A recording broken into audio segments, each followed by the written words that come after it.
You're watching Gold Rush in a Rush, and we're recapping the Season 6 episode, Captain Monica. So what happened?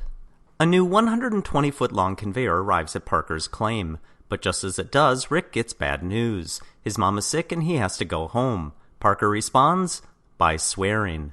Regardless, it's time to move Goldzilla 7 miles to his claim. They hitch the wash plant to a semi, but Goldzilla has no brakes.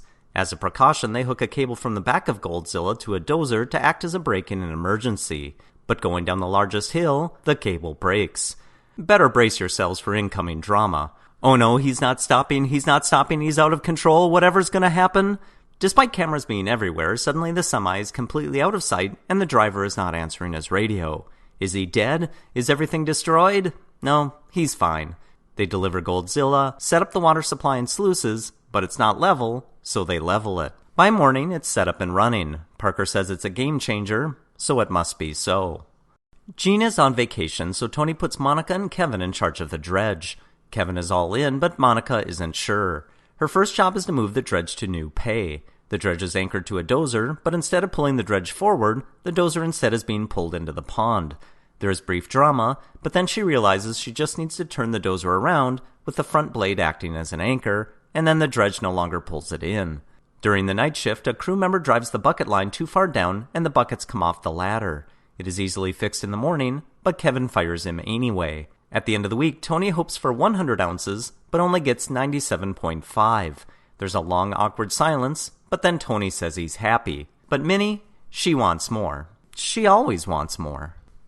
The hydraulic pump on the stacker is broken. It can no longer rotate, and they have run out of room for the tailings. Todd shows up for a brief head rub, and then goes in search of a solution. He returns with a rusted $8,000 conveyor named the Green Ugly. They'll need to move it into position and extend the current stacker. But can they do it? Lots of creaking metal, it's bouncing, then bending, it's bending, commercial break? But yeah, it's fine. Helmet taps for everyone. At the end of the week, the Hoffmans and the thousands of other family members who are tagging along this year are there for the weekly totals. Jack brings out 150 ounces, and everyone is sad. But wait, Thurber pulls out another 100. Can they please stop with that trick? For a perfectly round total of 250 ounces. Todd says he's excited because he might beat Parker, then giggles about it. It's really weird. Hey Todd, before you worry about Parker this year, you might want to think about those last 5 years.